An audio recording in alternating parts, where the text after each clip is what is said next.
Vamos à primeira pauta, então. O ministro Gilmar Mendes, do STF, afirmou que uma eventual vitória de candidatos favoráveis ao impeachment de ministros da Corte não significa que os processos serão aprovados no Senado.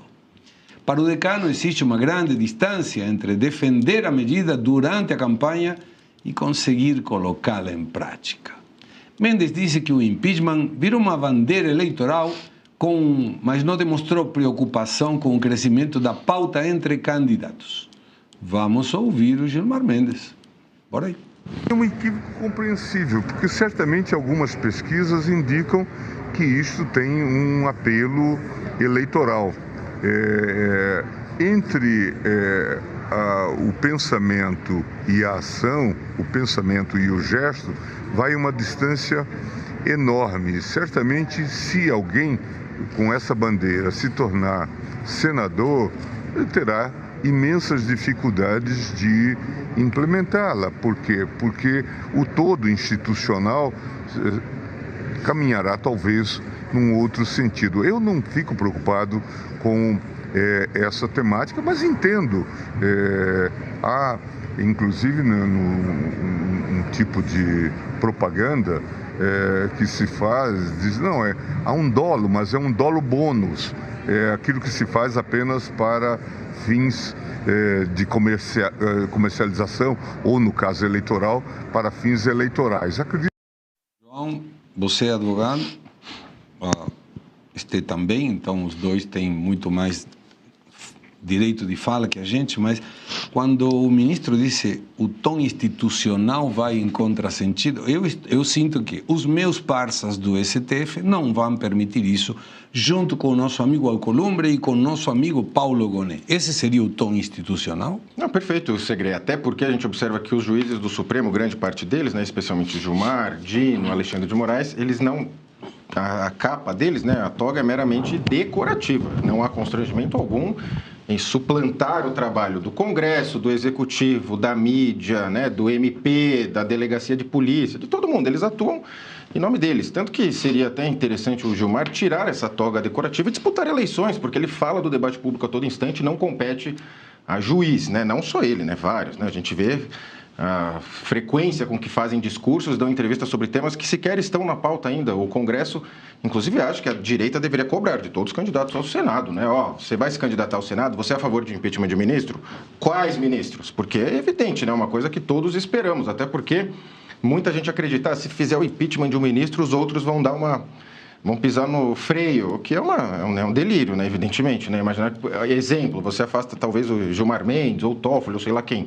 Os outros vão falar, puxa, agora eu vou voltar para o parquinho, né? Vou voltar a brincar dentro aqui do limite desse livrinho de 88, que já tem mais de 100 emendas. Não vai acontecer isso, né? Então, assim, é necessário uma limpeza profunda ali do Poder Judiciário como um todo. E lembrando que o Gilmar Mendes, ele é juiz do Supremo, é uma das atividades dele, talvez a que consuma menor tempo, porque ele é empresário, né? Ele é dono de faculdade, é professor, ele é analista político, ele tem que pôr no LinkedIn dele lá, ó, analista político, palpiteiro, professor, jornalista, né?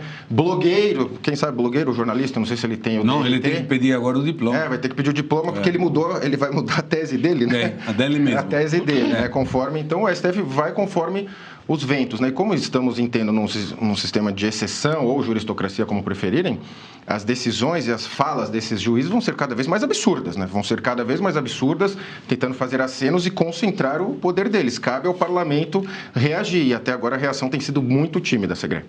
Cláudio Proença disse, Segre, boa tarde, parabéns a Luiz Arthur pela participação muito boa no Sem Filtro ontem. Luiz Arthur, então, muito obrigado. Você foi representando o Faroeste. Exatamente. Invadimos o Sem Filtro. Então, parabéns aí pela participação. A fala é sua. Obrigado. Segre, mais uma vez o ministro Gilmar Mendes desafia o Congresso Nacional. E ele parte do princípio de que a covardia vai prevalecer no Senado, como prevalece hoje, o que eu lamento profundamente. Eu queria lembrar ao ministro Gilmar Mendes que 2/3 do Senado estão em eleição. Portanto, a população brasileira tem a chance de trocar 2/3 dos senadores.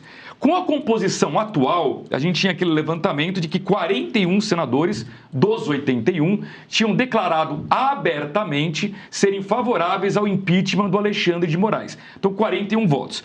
Com 41 votos, você consegue aprovar o impeachment? Não, não é suficiente. Mas, renovando 2/3, dependendo do perfil dos senadores que você colocar no Senado, você vai conseguir ter o quórum mínimo necessário. Então, eu, se fosse Gilmar Mendes, não teria tanta certeza assim de que o próximo Senado não será capaz de aprovar um impeachment de um ministro do Supremo. Agora, o passo número 1 não é só melhorar a qualidade do Senado. O que a gente precisa, em primeiro lugar, é ter um presidente do Senado com coragem de abrir o processo de impeachment. Algo que faltou para o Rodrigo Pacheco e para o Davi Alcolumbre. Então, se o próximo presidente do Senado for mais um senador covarde, aí eu vou ser obrigado a concordar com o Gilmar Mendes de que não haverá abertura de processo de impeachment. Agora, se o próximo presidente do Senado, pelo menos, pautar o assunto, aí sim a pressão popular sobre os senadores pode fazer com que a grande maioria aprove um processo de impeachment. Então, Gilmar Mendes, não seja precipitado. Vamos aguardar as eleições. Após as eleições, a gente vai traçar qual é o perfil desse novo Senado e aí poderemos dizer com absoluta certeza se o próximo Senado será ou não capaz de abrir um processo de impeachment contra algum ministro do Supremo Tribunal Federal. Já saiu na grande mídia. São mais de 10 bilhões de reais esquecidos para serem sacados pelos brasileiros. Foram 4 dias organizando e logo já entrei com a solicitação e, na sequência, já me veio o retorno. R$ 8.517 que estava lá parado. E era meu. E isso é só a ponta do iceberg. São 7 brechas ocultas no sistema que você pode resgatar. A menos que você queira fazer doação para esse governo, precisa ver antes que o prazo acabe. Para você descobrir, deixei o link aqui embaixo e um QR Code na tela. Acesse agora.